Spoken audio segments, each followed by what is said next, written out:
Hello every one. ഇന്ന് വൻപയറും മത്തനും വെച്ചിട്ട് ഓലൻ ഉണ്ടാക്കാൻ പോവുകയാണ്. അതും നമ്മുടെ നോ കോക്കനട്ട് കറി തന്നെയാണ്. അപ്പോൾ എളുപ്പത്തിലാകുകയും ചെയ്യും, നല്ല ടേസ്റ്റും ഹെൽത്തിയുമാണല്ലോ. അപ്പോൾ വൻപയറും അടുത്ത് വെള്ളത്തിൽ കുതിരാൻ വെച്ചിട്ടുണ്ടായിരുന്നു. ഇപ്പോൾ കുക്കറിൽ ഉപ്പും ചേർത്ത് വേവിക്കാൻ വെച്ചിട്ടുണ്ട്, ഒരു 3 വിസിൽ.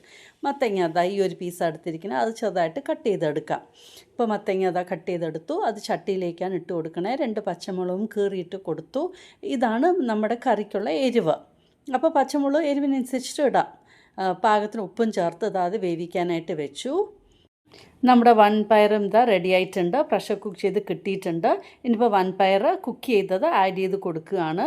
നന്നായിട്ടൊന്ന് ഇളക്കി കൊടുത്ത ശേഷം ഉപ്പ് ഉണ്ടോ നോക്കിയ ശേഷം ഒരു 3-4 മിനിറ്റ് നന്നായിട്ടൊന്ന് തിളപ്പിച്ച് ഇതൊന്ന് കുറുകി വരുന്നവരെ.